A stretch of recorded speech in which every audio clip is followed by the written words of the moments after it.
Welcome to The Thought Card, a podcast about travel and money, where planning, saving, and creativity leads to affording travel, building wealth, and paying off debt.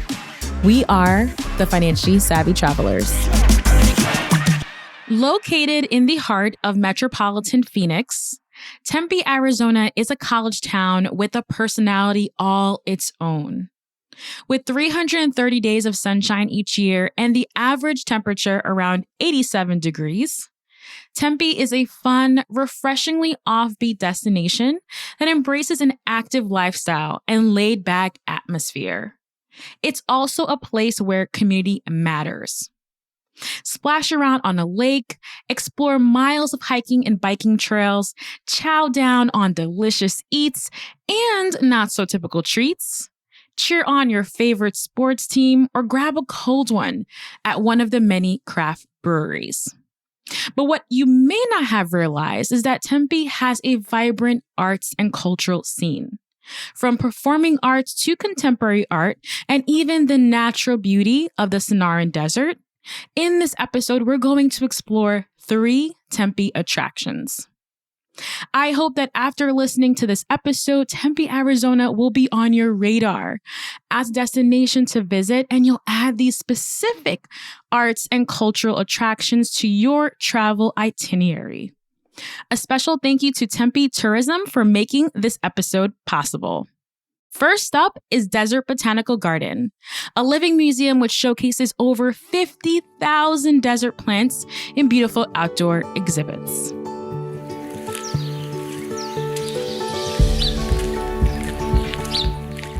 Hi there, my name is Dana Terrazas. I'm the Director of Marketing and Communications at Desert Botanical Garden. The Desert Botanical Garden is definitely one of those icons here in the Valley. So it's just a beautiful desert oasis with 50,000 plants from around the world. So we are considered a living museum. So we have our beautiful native plants on display from across the world. We have thematic trails, but we also have so many different art exhibitions, events throughout the year, opportunities to engage in educational opportunities for families, all the way up through lifelong learning. So it's just a really great place to come explore the desert and really experience these different types of programs that the garden has to offer. If folks have never heard of a living museum, what does that term mean? Indoor museum might have artwork on the walls and paintings and things like that, but we have accessioned plants. So our plants are a part of a collection. So we have 50,000 plants in our collection, and those are plants from the Sonoran Desert, but they also come from across the world. So we have plants from Africa and Australia and all different communities and environments, and we house them here in a living museum, an outdoor venue where the plants are alive and very much part of a museum collection. All right. Thank you for that explanation. So the garden features 5 thematic trails. Do you have a favorite trail? Oh gosh, it's so hard to pick a favorite. I think it definitely depends on time of year for some of them. So we have a beautiful wildflower trail. So that definitely is in bloom in multiple different times of the year, but spring season, that is just gorgeous and beautiful. And it leads you to our butterfly pavilion. So we offer a fall and a spring butterfly exhibition. So you get to wander this beautiful trail filled with all of these different desert blooms and then kind of immerse yourself into our butterfly gallery. So that's amazing. And then I have to say our heritage trail is just beautiful too. So it's the most historic part of the garden. If you've been here or not, you might have seen pictures of our cardones. They're these beautiful, tall cactus. Some think they're saguaros, but they're actually cardones that were planted 75 years ago, right when the garden was being built. So it's these just beautiful cactus, and you sort of walk under them and go to the most historic part of the garden. So I love that trail as well. Is there a particular order that you'd recommend to hit the trail, or it doesn't necessarily matter? Necessarily. We see most visitors need about 90 minutes. And of course, you could knock it out in 30 if you're just kind of quick taking some pictures for Instagram, or if you'd really like to spend the day, you could absolutely do that. But we have something called our desert portals. So as you enter the garden, that's an experience in itself. It's just kind of sets the stage for what you're about to see. But at the portal, you can kind of choose your destination. So whichever trail you'd like to start on, there's a way to get back to the center and kind of then experience the other trails. So it really depends on your mood for the day and what you want to sort of catch first. Different times of the year, we might have our cactus clubhouse that's available for children open. So if you've got little ones with you, you might want to hit the kids' activities first before they get a little sleepy. If you've got more time to explore, you might start at the back of the garden and work your way out and end with a nice lunch or cocktail at Gertrude's. Excellent. That sounds like so much fun. And I'm like imagining what it would look like. So amazing, amazing. So there are over 400 rare and endangered species at the garden. What are some of the unique plants you'd like listeners to know about? So if you haven't been to Arizona or the garden before, obviously an icon for the valley is the saguaro cactus. So we have saguaros throughout the garden, which are beautiful to see. We have something at the back of the garden that we refer to as our butte, which is a butte here in Papago Park, and that is filled with beautiful saguaro cactus. So to be able to experience that is, very special to be able to see it. But then throughout the grounds, like I mentioned, there's 50,000 plants. It's hard to kind of pick your favorites, but we have beautiful prickly pear that bloom throughout the different seasons, ocotillos. We have the largest agave collection in the world. So outside of our cactus collection, which we have at least 15,000 cactus, specifically types of cactus in our collection, we have about 200 agaves that are rare and endangered also on display. So being able to see those are just amazing. And then maybe a little lesser known plant. For me, it feels like a plant that you'd see in a Dr. Seuss book. It's called a boojum tree. So they're really fun and definitely distinct when you see them. And we have about 5 in the garden. So it's sort of like a little treasure hunt to find the 5 boojum trees, I think. So the garden features a variety of exhibits. Can you tell us more about them? Yeah, the garden exists not only to kind of display these beautiful, rare and endangered plants and keep them protected for future generations, but we want to be a compelling attraction for our community. So one of the things we've been doing for about 15 years is displaying specific artwork in the garden. And we're really excited this particular year. We're bringing back glass artist Dale Chihuly, who's known across the world for his beautiful glass displays in museums. He has his museum and gallery space in Seattle, Washington. Or if you've been to Las Vegas, if you've seen the beautiful ceilings in the Bellagio Resort, those are Dale Chihuly's work. So he will be back. This is the 3rd time the garden will present him. We will have multiple installations within the garden trails, but we'll also have an interior gallery as well. And what's extra special this year is we're partnering up with our friends at Frank Lloyd Wright's Taliesin West. And there will also be pieces of Dale Chihuly's work available on site. So you have to come see it at the garden, but go see it at Taliesin West too. So that's just an example of some of the work that we present, but we've had artists that have displayed across the world, from Bruce Monroe to Cracking Art, who is based in Italy. And we have many more artists to come. So to see art in a museum is really special and beautiful, but to see it out in this desert landscape environment just kind of elevates it to a whole nother level. Yes. And, as I was browsing your Instagram channel, it really surprised me because it's like the landscape is art, right? It was so surprising because I've never seen a botanical garden where the way that the plants are just situated, it's just so beautiful and so captivating. So a question I had I'm thinking listeners will have this is, do you have any virtual events or virtual things that if people are like, hey, I won't necessarily be able to get to Tempe right now or Phoenix right now, that I can still experience the garden? What we are launching in 2022 is a curiosity program. So if you are across the country and you can't make it to Arizona, there's going to be some new things that we're going to be exclusively pushing out via video. So more to come on that. But yeah, check out YouTube first before that comes online. But that's a good way. And there's some virtual tours that are available through our YouTube page. When that curiosity program launches, that might be a fun thing to participate in. Exactly. All right. Now, what's the most surprising thing that visitors will find when they visit the Desert Botanical Garden? I think one thing that's most surprising, and I've lived in Arizona almost my whole life, but didn't realize this until I worked at the garden, is that cactus are the 5th most endangered organism. So when you think about the 4th most endangered, it's coral and coral reefs, and we are all aware of that, and the animals that are endangered, but cactus themselves are endangered. And surprisingly, it's not just from growth or climate change. It could have a lot to do lately with as many forests and wildfires that we've had here in Arizona, but it's actually from poaching. So there's individuals that are looking for these rare cactus from other countries or parts of the world, and they are removing them from their natural environments and bringing them back to an environment that they can't really thrive and sustain in. So I would share that message that cactus are endangered. I think especially living in Arizona, you see so many, it's like, there's no way, there's so many that we need to protect these cactus for future generations because they are endangered right now. All right.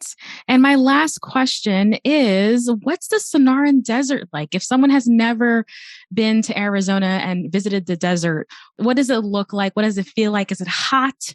Should we be bringing our sunscreen with us? Tell us all the things. Absolutely. So first I'll say, so many people are like, oh, the desert must be just so dark and just like dusty and just boring. But if you've looked at our Instagram page or any of our social media, the desert is alive and it is beautiful and filled with colors. So, so many different shades of green. The sunsets are unbeatable.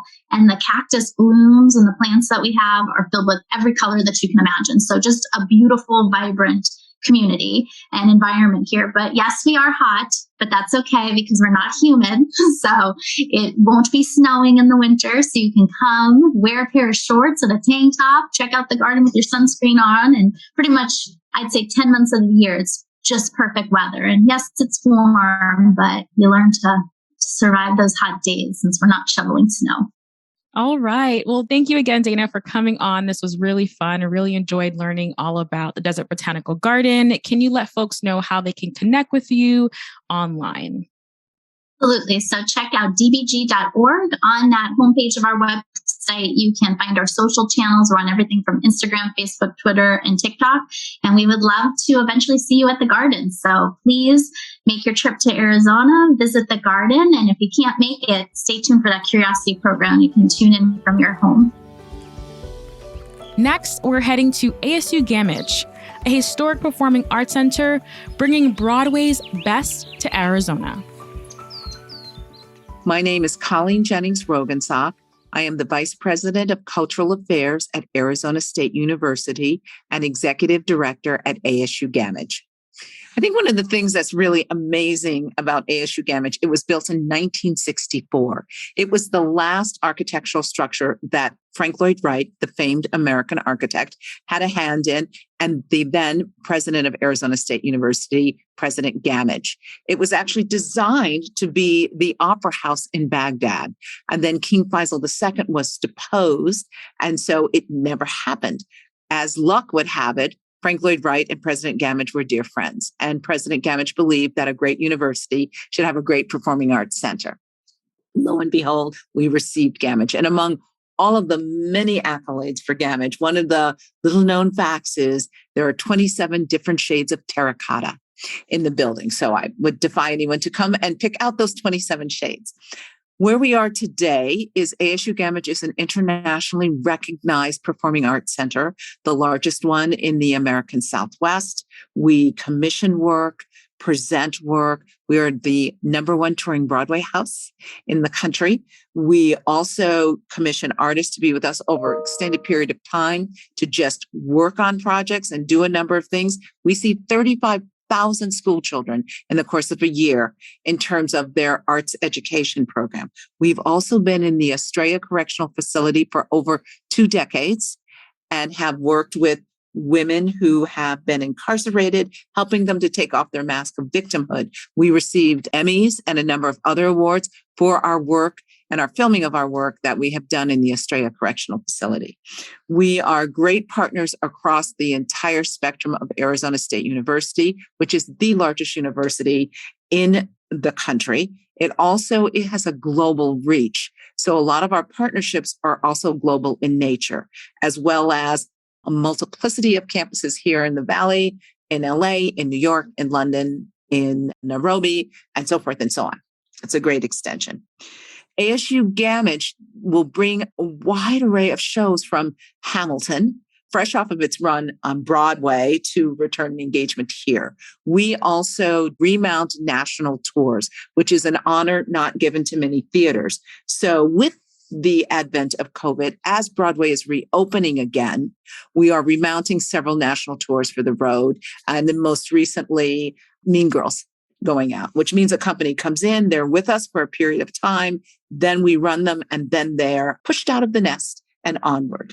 In addition to those kinds of things, Gammage also has a program called Beyond, and that means beyond Broadway. And so we have artists such as Bill T. Jones. We have artists such as the New York Philharmonic. We have a number of artists who come and spend a great deal of time with us in residency, in performances, and working not only with students in master classes, but the greater community. Anne Bogart, arguably one of America's finest directors, came to do 3 works over a 3-year period of time.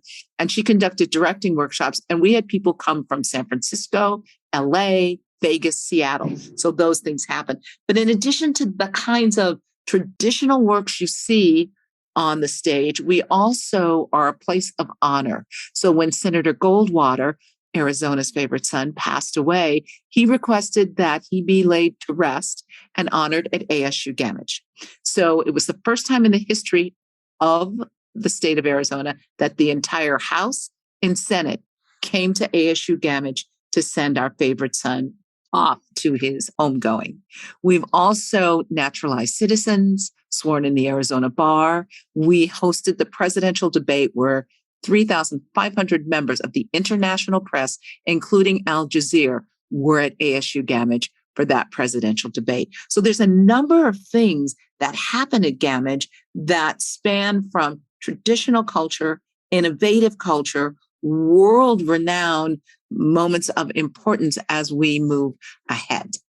Very, very impressive. Now, you mentioned that at Gammage, you have Broadway features, such example like Hamilton and Mean Girls. So you're bringing the best of Broadway to Arizona. What other types of Broadway shows have been featured at the Performing Arts Center?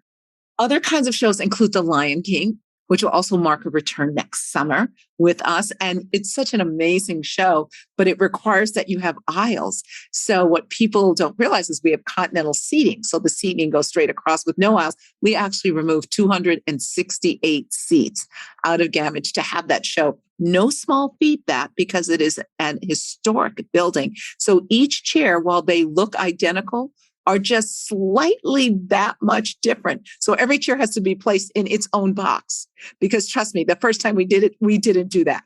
And so now we know they all have to be in boxes. So things such as that, and new work like Spring Awakening. And not only do we have those kinds of things, but we hold auditions for companies that are looking to fill roles while they're on the road. And we last year had 6 Arizona artists on Broadway, I should say 2 years ago because of the pandemic, doing roles. And some of those individuals started out with us with a program we call the ASU Gammage High School Musical Theater Awards.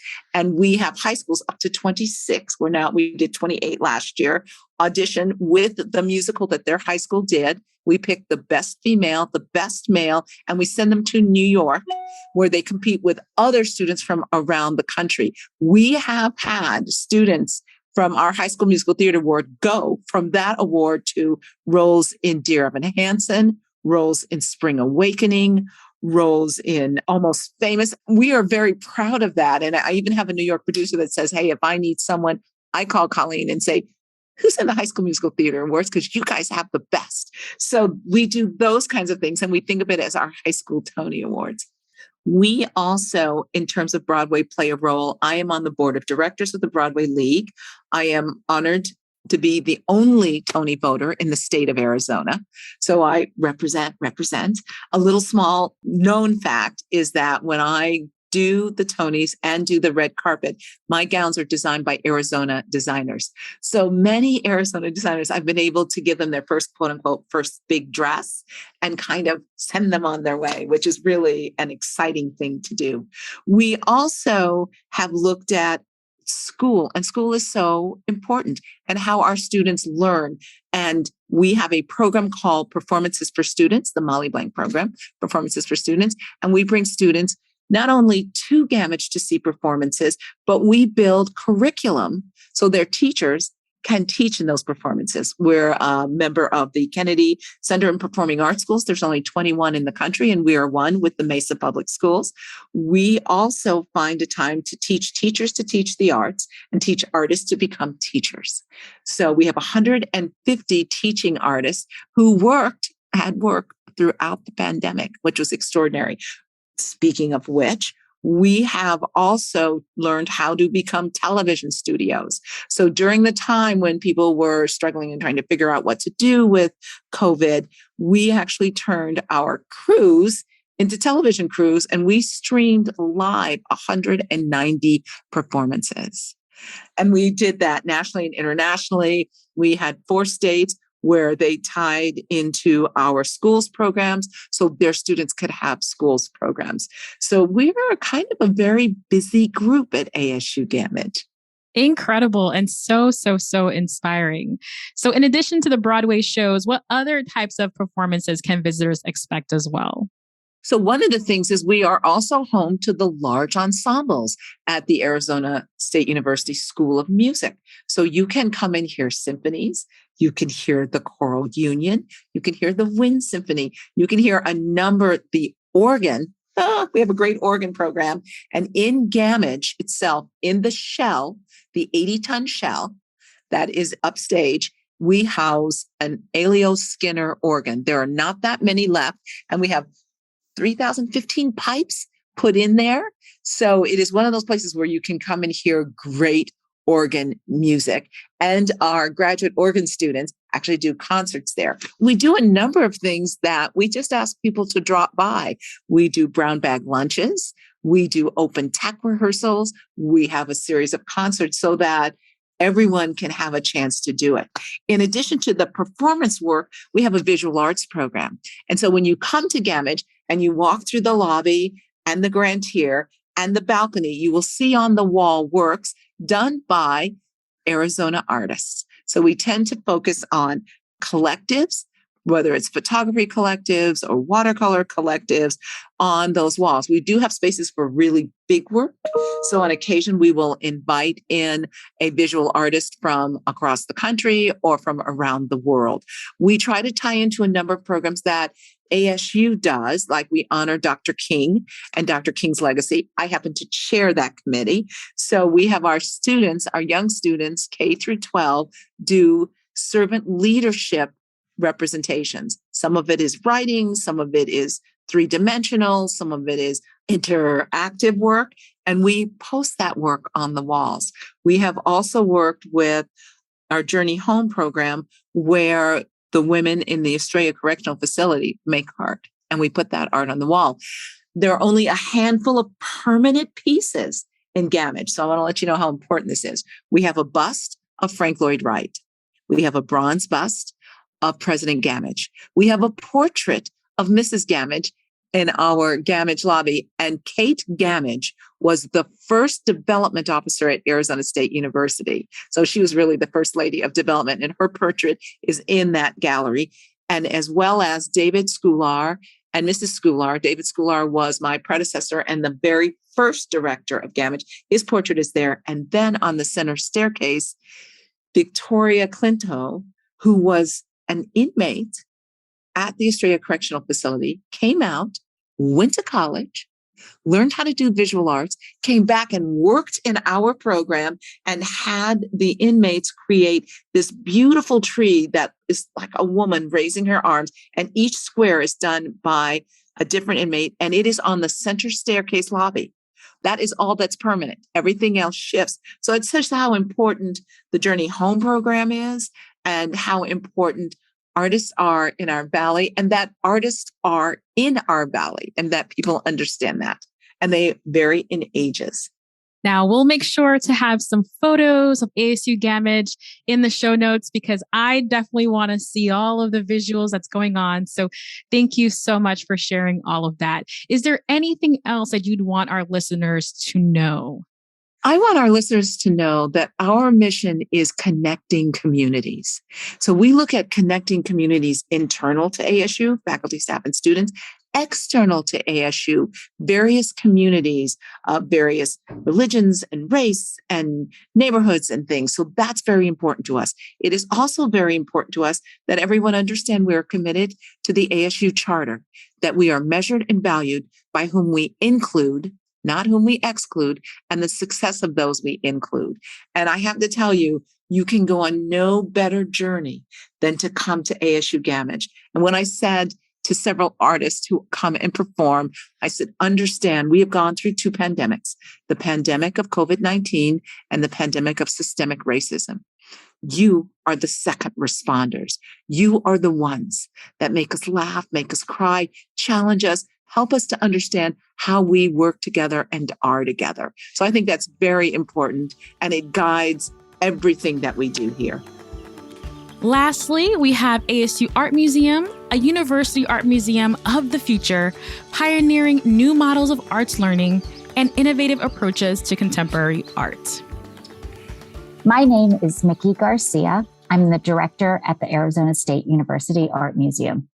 So Arizona State University Art Museum was founded in 1950. It is a university that really sees itself as one that enacts the charter of ASU, which is that we do not define ourselves by whom we exclude, but whom we include and how well they succeed. So that is the overarching core value of Arizona State University. And the museum implements that using art and objects to tell stories, to include various perspectives, and to be really a teaching tool for both scholars, students, audiences, as well as communities who are part of the larger fabric of education and existence in Arizona. ASU has year-round exhibitions that rotate seasonally. What types of exhibitions and mediums can visitors expect when they visit? That's right. ASU Art Museum has many galleries where we show both temporary exhibitions as well as long-term public art exhibitions. We show work by a variety of artists and disciplines and perspectives, anything ranging from sculpture to painting, installation, public art. Our strengths here at the University Art Museum are prints and drawings. We have a beautiful prints and drawings study center that you can make an appointment and come see. We have one of the best 20th century craft and ceramics collections in the country. And we have a very vibrant Latinx, Latin American commitment to artists of our region. And we also commission a lot of new work. That is to say that we invite many artists from around the world to come be with us here in Tempe in residence to learn from the city, ASU, and make new, never before seen work that we feature in our galleries. Now, ASU Art Museum is coined the University Art Museum of the Future, where you not only embrace new methodologies, but also aim to make authentic connections through art and storytelling. So what does that mean? And why is disrupting the classic museum model so important? We are at an urgent point in our society, and we are also embedded in a university where we're always learning from the next generation of students and what their demands and desires are for a better world. And they've made it very clear that institutions of authority like museums have failed to be inclusive for all people. And they are demanding that museums change from a model in which museums hoard all the expertise, that is to say that only curators know what's best, from museums that are very shrouded in mystery. How do shows get produced? Why do certain artists get shown? From museums that have very little diversity in their decision-making, boards, staff, exhibition programs. These are the classical models that are really being challenged by our generation, by our next generation of students and audiences who want to see museums speak for them and be about them. And we will verge on irrelevancy if museums do not face these challenges. What's really amazing about ASU Art Museum is that we are in a setting here at ASU in which we graduate more first generation students than any other university in the country. We are voted the most innovative university 7 times in a year. We have these tent poles of innovation and inclusion that define our culture. And we're also in Arizona, a place that's about breaking tradition, disrupting, and thinking about what maybe the East and West Coast doesn't have the ability to do because of legacy and tradition. Here in Arizona, we can reimagine what the future looks like. We already are a bellwether for so many things around politics, climate justice.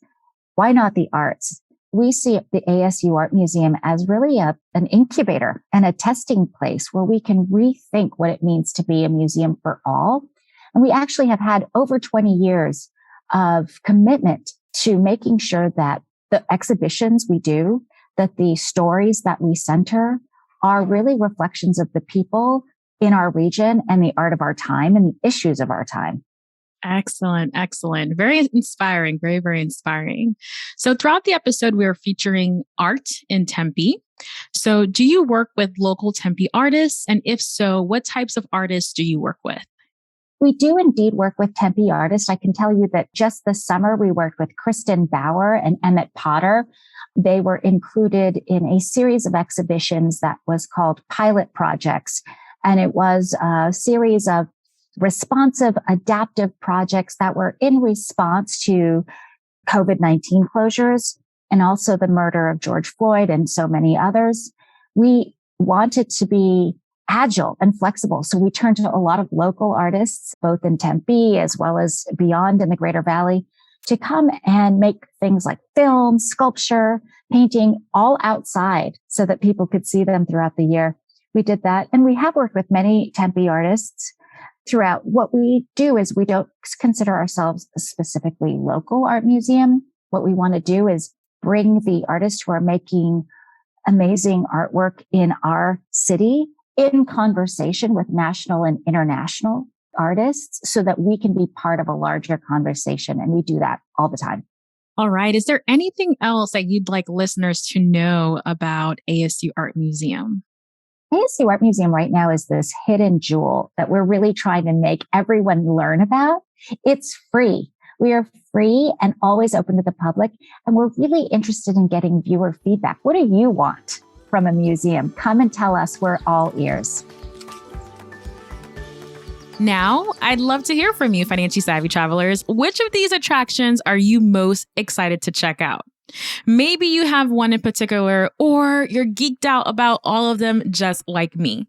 Tweet me at The Thought Card or slide in my DMs on Instagram at The Danielle Desir. To learn more about Tempe, Arizona, visit TempeTourism.com and follow on Instagram at Tempe Tourism. I hope you enjoyed this episode, but don't forget there's way more where that came from. When you become a supporter of the show, you'll get bonus episodes, additional tips on affording travel, real-time updates, as well as strategies for building wealth and creating multiple income streams. Head over to thoughtcard.com/join to support. Also, be sure to follow me on Instagram. I'm at The Danielle Desir. Slide in my DMs and share with me your thoughts about this episode. What did you enjoy? What stood out to you? Let me know. I'd absolutely love to connect with you outside of the podcast. See you in the next one.